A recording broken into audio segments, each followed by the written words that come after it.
Bonjour et bienvenue, je m'appelle Sylvain Couder, je suis maraîcher bio-intensif sur petite surface.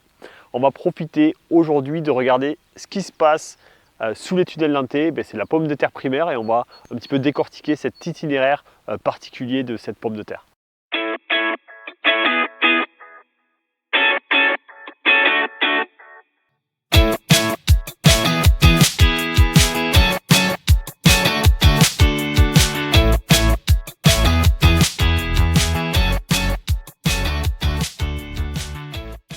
Alors la pomme de terre, c'est pas forcément un légume qui est pratiqué en maraîchage bio-intensif. Moi, j'en ai pas fait pendant des années et ça fait à peu près 3 ans maintenant que je fais de la pomme de terre.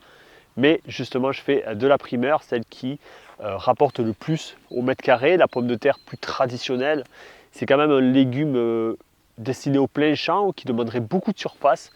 Moi ici, je cultive un peu moins de 5000 mètres carrés, mais si je voulais fournir à tous mes clients de la pomme de terre, il me faudrait pas 5000 mais peut-être 2000 mètres carrés uniquement de pommes de terre et donc ça ne serait pas possible et quand on est non mécanisé, ce n'est pas forcément une culture très intéressante. La pomme de terre primeur peut avoir son intérêt en maraîchage bio-intensif. Alors pendant longtemps je ne faisais pas de pommes de terre primeur parce que j'avais aussi une contrainte de place, utiliser de la place sous serre en janvier, février, mars, même jusqu'au mois de mai pour récolter sa pomme de terre, c'était quand même quelque chose qui était problématique pour moi. Je préférais faire des cultures plus intéressantes comme de la salade, des verdures, lancer toutes mes solanacées type tomates, etc.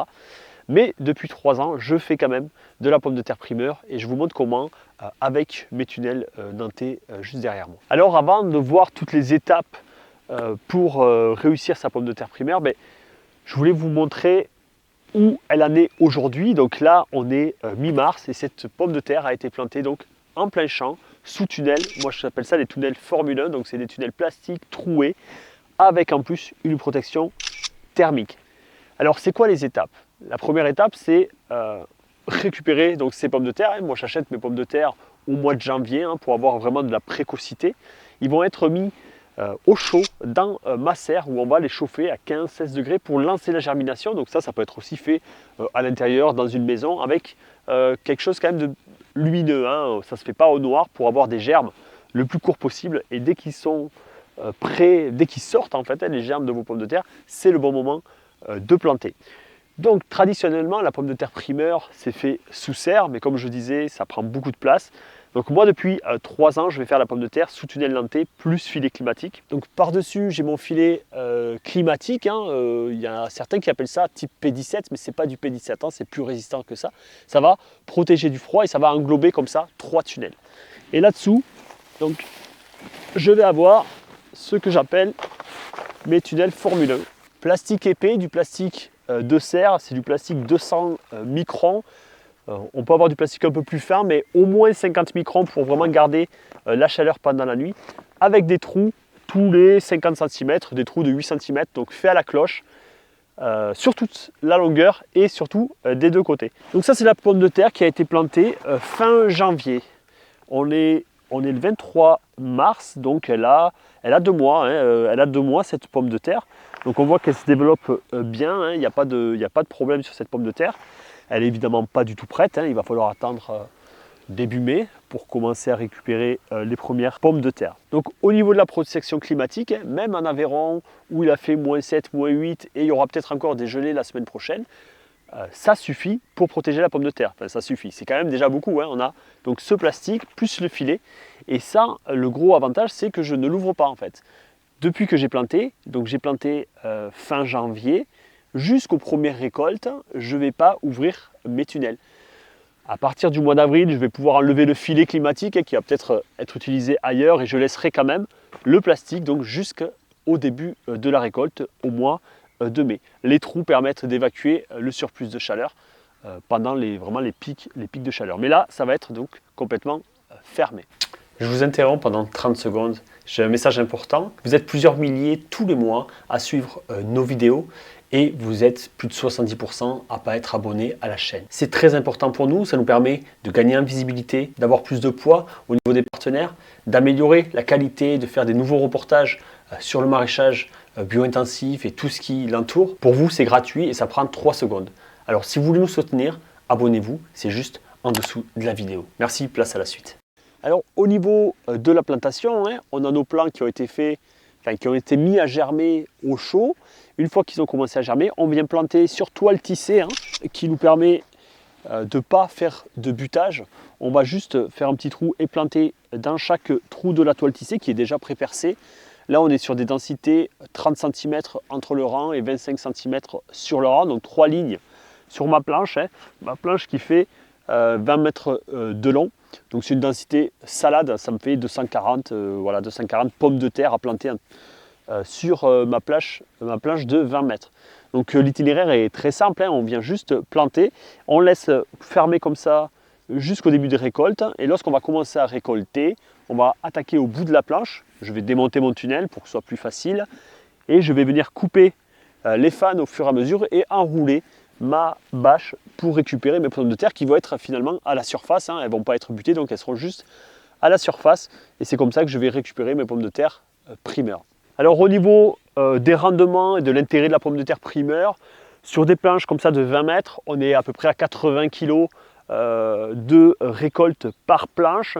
Donc c'est quand même un légume qui est intéressant si je ne le fais pas sous serre, évidemment. Et sachant que je vais quand même faire une culture derrière, hein. Là ça va être récolté début mai jusqu'à fin mai. Donc on peut encore faire des cultures. On pourrait imaginer des cultures de choux d'automne, de poireaux, pourquoi pas des deuxièmes séries ou des courgettes plein champ, des choses comme ça. Donc il y a encore quand même pas mal de possibilités lorsqu'on a une culture qui se termine au mois de mai. Donc c'est ça aussi l'intérêt. Il y aurait moins d'intérêt à faire de la pomme de terre, à planter aujourd'hui au mois de mars. Vous pouvez planter de la pomme de terre jusqu'au mois de mars. Là on arrive quand même à la fin de la pomme de terre primeur. Mais il y aurait moins d'intérêt parce que ça va quand même prendre de la place plus tard. Et du coup, vous allez avoir une rentabilité sur la planche qui est quand même moins importante. Donc c'est quand même à privilégier des plantations janvier, février pour la sortir le plus tôt possible. Alors niveau irrigation, c'est pas une culture qu'on va irriguer énormément à cette saison, hein. Janvier, février, c'est plutôt calme. Il va falloir quand même surveiller que ça sèche pas trop parce que là, ça va commencer à pomper vraiment, à faire avoir un besoin d'eau important à partir de fin mars. Donc là, il y a un goutte à goutte, hein, qui est installé sous le paillage, donc 2 lignes de goutte à goutte. Donc là, c'est vraiment à surveiller quand même parce que la pomme de terre va avoir besoin d'eau, notamment lorsqu'elle va commencer à fleurir. C'est là où on lance souvent les irrigations. Donc c'est quelque chose qu'on surveille. Mais bon, on est dans des sols avec quand même beaucoup d'eau en profondeur. C'est une plante qui est quand même énormément développée déjà, donc elle va quand même en profondeur chercher de l'eau. Mais c'est à surveiller au niveau de l'irrigation. Donc ça sera évidemment au goutte à goutte, hein, parce qu'en plus les tunnels sont fermés, il n'y a pas d'autre solution. Et puis bon, la pluie, elle pénètre un petit peu par les passe-pieds, mais quand même elle pénètre moins sous les tunnels. Au niveau maladies, insectes, à cette saison, il ne se passe rien, hein. Il n'y a pas de doryphore, donc pas cette problématique qu'on peut rencontrer plus tard en saison. En plus là, pour trouver les patates, c'est quand même assez compliqué sous tout ce plastique et ces filets. On n'a pas non plus de mildiou, il fait trop froid cette saison, donc il n'y a pas de mildiou qui se développe. On peut voir quelques taches comme ça de feuilles abîmées un petit peu sur les bords, mais c'est plutôt en fait le plastique avec le vent qui vient abîmer, donc ça c'est juste des problèmes physiologiques à cause du plastique qui vient frotter, mais ça reste vraiment en marge sur quelques plants au bord. Donc voilà, il n'y a aucun traitement, que ce soit anti-insectes ou anti-maladies fongiques qui sont sur cette pomme de terre. Un élément qu'on n'a pas encore parlé, c'est le choix variétal. Le choix variétal, il a son importance, mais avant tout, lorsqu'on est maraîcher en bio, il faut aussi trouver la semence, le fournisseur. Moi, je travaille avec un fournisseur local qui me permet d'avoir de la semence très tôt, parce que c'est ça aussi, hein, quand on veut planter en janvier, tous les fournisseurs ne proposent pas de la pomme de terre aussitôt. Moi, je vais utiliser Charlotte, qui est une pomme de terre jaune, et puis aussi Jeannette en pomme de terre rouge. Mais bon, voilà, j'ai pas vraiment de préférence. Peut-être un petit peu Charlotte, je préfère, hein. Mais partir sur une pomme de terre précoce et surtout que vous pouvez trouver chez votre fournisseur classique de pommes de terre, hein. Donc voilà les grandes lignes, hein, de l'ITK pomme de terre primeur. Faire en plein champ sous tunnel denté avec protection climatique, planter toile tissée, goutte à goutte dessous, choisir une variété plutôt précoce, et puis les mettre à germer. Voilà, important aussi, hein, de ne pas planter directement les pommes de terre, de ne pas attendre que le germe soit trop grand, et puis laisser protéger comme ça le plus longtemps possible, hein, jusqu'au mois de mai.